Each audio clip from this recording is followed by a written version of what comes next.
قرآن مجید اللہ تعالیٰ یعنی ہمارا محبوب نے ہماری اصلاح اور مدد کے لیے اپنے رسول حضرت محمد مصطفیٰ صلی اللہ علیہ وسلم پر اپنی کتاب قرآن مجید نازل فرمائی۔ اس پاک کتاب میں اللہ تعالیٰ نے اپنے احکامات نازل فرمائے۔ ہمارے محبوب نے اس میں ہمیں زندگی گزارنے کے طریقے اور اصول بتانے کے علاوہ اچھا انعام حاصل کرنے اور برے انجام سے بچنے کے طریقے بھی بتا دیے۔ اللہ تعالیٰ نے روز حساب کے بارے میں بھی بتا دیا، جس دن ہم اس کے روبرو حاضر ہوں گے۔ اللہ تعالیٰ نے ہمیں فیصلہ کے دن کی تفصیل اس لیے بتا دی تاکہ ہم غفلت کی نیند سے بیدار ہوں اور اپنا بندوبست ابھی سے کر لیں۔ قرآن پاک میں ہمارا رب، ہمارا محبوب ہم سب کو اپنی طرف بلا رہا ہے۔ اللہ پاک فرماتا ہے، ترجمہ: اور میں نے جن اور آدمی اپنے ہی لیے بنائے کہ میری بندگی کریں، میں ان سے کچھ رزق نہیں مانگتا اور نہ یہ چاہتا ہوں کہ وہ مجھے کھانا دیں۔ سورہ الذاریات آیہ نمبر 56-57۔ اس آیت پاک میں ہمیں ہمارے مقصد زندگی کے بارے میں بتا دیا گیا ہے۔ اگر پھر بھی ہم کہیں کہ ہمیں دنیا میں آنے کا مقصد معلوم نہ تھا تو اس سے بڑا خود کو دھوکہ دینا اور کیا ہوگا۔ ہمارا رب ہمیں پیار سے بھی سمجھاتا ہے اور سختی سے بھی کہ کہیں ہم مانیں۔ ہمارا رب فرماتا ہے، ترجمہ: اے اولاد آدم، کیا میں نے تم سے عہد نہ لیا تھا کہ شیطان کو نہ پوجنا؟ بے شک وہ تمہارا کھلا دشمن ہے اور میری بندگی کرنا یہ سیدھی راہ ہے۔ سورہ یاسین آیہ نمبر 60-61۔ دیکھیے ہمارا رب ہمیں کس طرح سمجھا رہا ہے، ہمیں دشمن سے خبردار کر رہا ہے، ہمیں اپنی طرف بلا رہا ہے، ہمیں سیدھا راستہ دکھا رہا ہے۔ کیا اس سیدھے راستے میں آپ کو کوئی شک نظر آتا ہے یا جھوٹ کا گمان ہوتا ہے؟ ہرگز نہیں۔ یہ دیکھیے کہ مخاطب کون کر رہا ہے، سب جہانوں کا رب، اس کی شان دیکھیے اور اپنی غفلت کی طرف نظر کیجیے۔ ہم کس کی پوجا کر رہے ہیں آج؟ اس کی جس کی پوجا کرنے سے ہمارا رب ہمیں منع کرتا ہے۔ ہمارا رب ہمیں بتا رہا ہے، ترجمہ: اور بے شک اس نے تم میں سے بہت سی خلقت کو بہکا دیا تو کیا تمہیں عقل نہ تھی؟ سورہ یاسین آیہ نمبر 62۔ جب شیطان ہم میں سے بہت سوں کو بہکانے میں کامیاب ہو جائے گا تو ہمارا محبوب روز حساب ہم سے سوال کرے گا کہ جب میں نے تمہیں سب بتا دیا تھا، تمہیں سیدھی راہ پر رکھنے کے لیے اپنے رسول بھیجے اپنی کتابیں دے کر، تو کیا تم میں عقل نہ تھی کہ تم پھر بھی شیطان کے بہکاوے میں آ گئے اور سیدھی راہ کو بھول گئے؟ ذرا سوچئے اس دن کیا جواب دو گے اپنے رب کو؟ ایسا کیا ہے کہ جو تمہیں سیدھی راہ سے روکے ہوئے ہے؟ کون سی مجبوری ہے تمہاری کہ تم اس کے رسول کی پیروی نہیں کر رہے؟ کیا تمہاری آنکھوں پر پٹی بندھی ہوئی ہے کہ تمہیں کچھ نظر نہیں آتا، یا تمہارے کان بہرے ہیں کہ تمہیں کچھ سنائی نہیں دیتا، یا تمہارے دلوں پر ہی پردہ پڑا ہوا ہے کہ تم کچھ سمجھ نہیں سکتے؟ کیا تمہیں اس دنیا کی خوبصورتی نے حقیقت سے لا تعلق کر دیا اور تم بھول گئے کہ یہ دنیا عارضی ہے، اس نے ہمیشہ نہیں رہنا؟ تمہیں یہ سب چھوڑ کر ایک دن جانا ہے اس رب کے حضور جس نے وعدہ لے کر تمہیں اس دنیا میں بھیجا تھا۔ یا تمہیں اس دنیا کی رنگینیوں نے مست کر کے رکھ دیا ہے اور تمہاری سوچنے اور سمجھنے کی سب صلاحیتیں سلب کر لی ہیں کہ تم کچھ سوچ سمجھ نہیں سکتے، صحیح اور غلط کی پہچان نہیں کر سکتے؟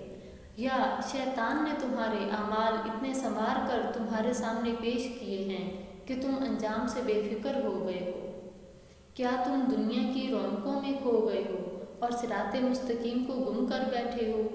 یا پھر تم یہ جواز پیش کرو گے کہ تمہیں رزق کی فکر نے روز حساب سے غافل کر دیا، اس رزق کی فکر نے جس کا وعدہ تمہارے رب نے پہلے ہی تم سے کر دیا تھا کہ وہ کسی کو بھی بھوکا نہ رکھے گا؟ وہ جو پتھر میں کیڑے کو رزق دیتا ہے اور اسے بھوکا نہیں مرنے دیتا، اپنے بندے کو کیسے بھوکا رہنے دے گا کہ جسے اس نے اشرف المخلوقات کے شرف سے نوازا۔ اگر تم کبھی بھوکے رہو گے تب بھی وہ تمہارا امتحان تو ہو سکتا ہے، لیکن تمہارا رب تمہیں کبھی بھی بھول نہیں سکتا، تم چاہے کتنے ہی گناہ گار کیوں نہ ہو۔ تم اس رزق کے پیچھے تو خوار ہو رہے ہو جس کا ہر ذی روح سے وعدہ ہے، لیکن اس نجات کے لیے کچھ کر ہی نہیں رہے جس کا سب سے وعدہ نہیں، بلکہ نجات صرف اسی کو ملے گی جو اس کے لیے کوشش کرے گا۔ اللہ پاک فرماتا ہے، ترجمہ: اور زمین پر چلنے والا کوئی ایسا نہیں جس کا رزق اللہ کے ذمہ کرم پر نہ ہو، اور جانتا ہے کہ کہاں ٹھہرے گا اور کہاں سپرد ہوگا۔ سب کچھ ایک صاف بیان کرنے والی کتاب میں ہے۔ سورہ ہود آیہ نمبر 6۔ تمہارا رزق تمہارے پاس خود ہی پہنچ جائے گا، تم جہاں مرضی ہو۔ تو پھر کیا تم یہ جواز پیش کرو گے کہ تمہیں دنیا میں اعلیٰ مرتبہ حاصل کرنے کی چاہ نے آخرت سے غافل کر دیا؟ اگر تم دنیا کے سب جواز بھی اس ذات کے سامنے پیش کر دو گے تب بھی نہیں چھوٹ پاؤ گے، کیونکہ تمہارے یہ سب جواز جھوٹے ہیں، ان میں حقیقت کی ایک جھلک بھی نظر نہیں آتی۔ کیا تم بھول گئے کہ تمہارے رب نے تمہارے ان جھوٹے جوازوں کا پہلے ہی علاج کر لیا ہے؟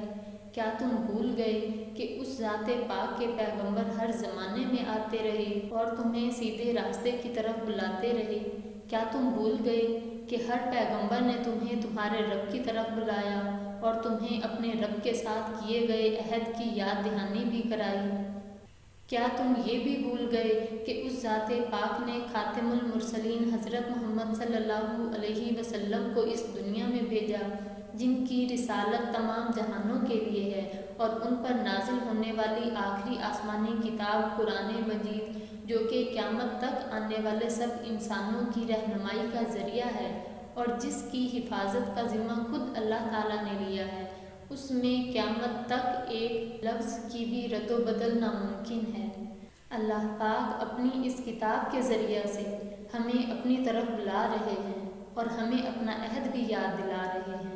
اللہ پاک فرماتا ہے، ترجمہ: اور تمہیں کیا ہے کہ اللہ پر ایمان نہ لاؤ، حالانکہ یہ رسول تمہیں بلا رہے ہیں کہ اپنے رب پر ایمان لاؤ، اور بے شک وہ تم سے پہلے سے عہد لے چکا ہے اگر تمہیں یقین ہو۔ سورہ الحدید آیہ نمبر 8۔ پھر کیا ہے کوئی وجہ ہمارے غفلت میں رہنے کی؟ آگے اللہ تعالیٰ اپنی مہربانی ہمیں یاد دلا رہا ہے۔ ترجمہ: وہی کہ اپنے بندہ پر روشن آیتیں اتارتا ہے تاکہ تمہیں اندھیروں سے اجالے کی طرف لے جائے، اور بے شک اللہ تم پر ضرور مہربان رحم والا۔ سورہ الحدید آیہ نمبر 9۔ تمہارا محبوب جب تمہیں ہدایت کا نور دے رہا ہے تو کیوں تم اسے قبول نہیں کرتے اور گمراہی کے اندھیروں کو سینے سے لگائے رکھنا چاہتے ہو؟ تم کیوں اندھیروں میں بھٹکتے رہنا چاہتے ہو؟ تم اپنے اس رب کی طرف کیوں نہیں آتے کہ جس سے بڑا کوئی مہربان نہیں اور جس سے بڑا کوئی رحیم نہیں؟ کیا ہم سے بڑھ کر بھی کوئی نادان ہوگا؟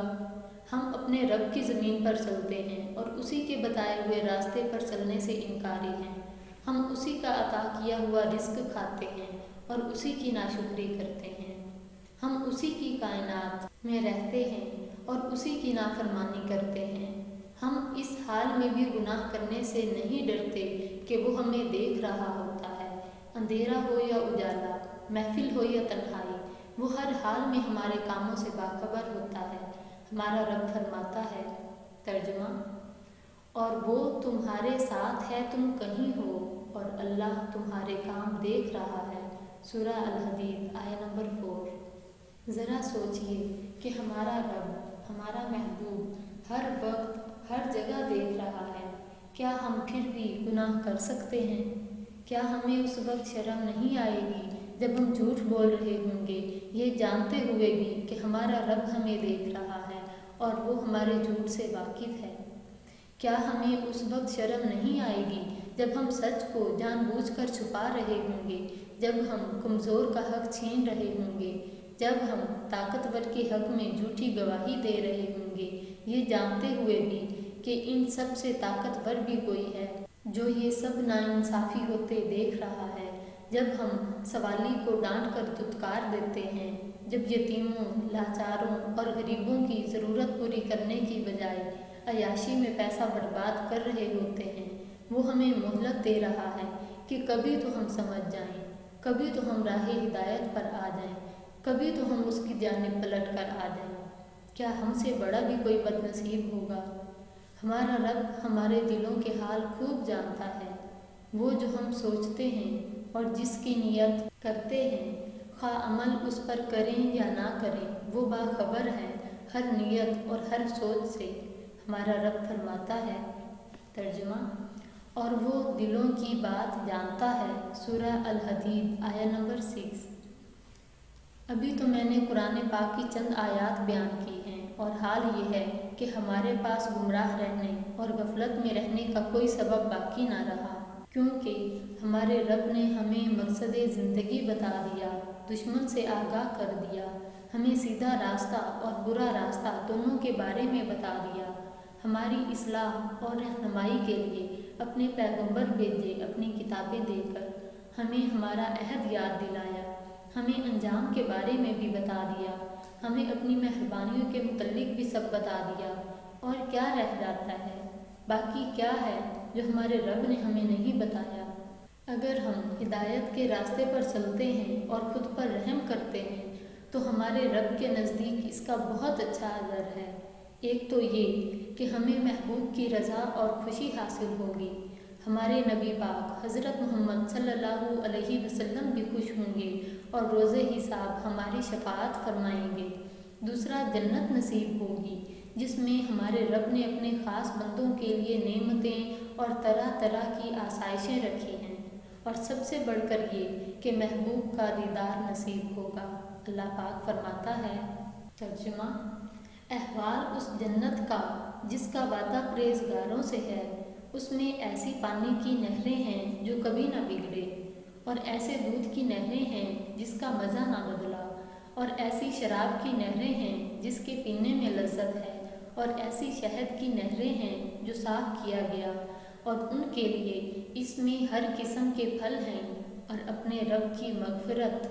کیا ایسے چین والے ان کے برابر ہو جائیں گے جنہیں ہمیشہ آگ میں رہنا اور انہیں کھولتا پانی پلایا جائے گا کہ آنتوں کے ٹکڑے ٹکڑے کر دے؟ سورہ محمد آیہ نمبر 15۔ اے خدا کے بندو، بتاؤ کیا اچھا ہے، دوزخ یا جنت، محبوب کی خوشی یا ناراضگی، جنت کے باغ اچھے یا دوزخ کی آگ؟ اب پھر کیا وجہ ہے کہ ہم سیدھے راستے کی طرف نہیں آتے؟ کیا یہ کہ ہمیں قرآن پاک پر عمل کرنا نہیں آتا؟ یہ وجہ غلط ہے، کیونکہ ہمارے نبی حضرت محمد صلی اللہ علیہ وسلم نے قرآن پاک عملاً سکھا دیا ہے۔ آپ صلی اللہ علیہ وسلم جس کام کا حکم دیتے، پہلے آپ اس پر عمل فرماتے تھے۔ آپ صلی اللہ علیہ وسلم قرآن پاک کی مجسم شکل ہیں۔ آپ صلی اللہ علیہ وسلم کی زندگی مکمل قرآن ہے۔ قرآن پاک ہمارے محبوب کی طرف سے نازل ہوا ہے اور ہم اسے پڑھتے ہی نہیں ہیں۔ یہ سمجھیے کہ یہ ہمارے محبوب کا لو لیٹر ہے، اور روز پڑھیے۔ اگر ہمیں کسی ایسے شخص کا جس سے ہم محبت کرتے ہیں کوئی خط آ جائے تو ہماری خوشی کی انتہا نہیں رہتی، پھولے نہیں سماتے۔ روز اس لو لیٹر کو پڑھتے ہیں، بڑے پیار سے پڑھتے ہیں، ٹھہر ٹھہر کر اور سمجھ کر بڑے غور سے پڑھتے ہیں کہ کہیں کوئی غلطی نہ ہو جائے، بار بار پڑھتے ہیں یہاں تک کہ زبانی یاد ہو جاتا ہے، اسے سنبھال کر احتیاط سے اور بڑے پیار سے رکھتے ہیں۔ کیا اپنے محبوب اللہ تعالیٰ کے لو لیٹر کو بھی پا کر ایسے ہی خوش ہوئے ہیں؟ کیا اسے بھی روز پڑھتے ہیں؟ کیا اسے بھی ٹھہر ٹھہر کر اور سمجھ کر بڑے غور اور احتیاط کے ساتھ پڑھتے ہیں کہ کہیں کوئی غلطی سرزد نہ ہو جائے؟ کیا اسے بھی بار بار پڑھ کر زبانی یاد کرتے ہیں؟ کیا اسے بھی اسی طرح پیار سے رکھتے ہیں؟ محبوب کا لو لیٹر اگر کسی اور زبان میں ہوگا تو ہم اس کا اپنی زبان میں ترجمہ کر کے پڑھیں گے کہ صحیح طرح سے سمجھ میں آ جائے۔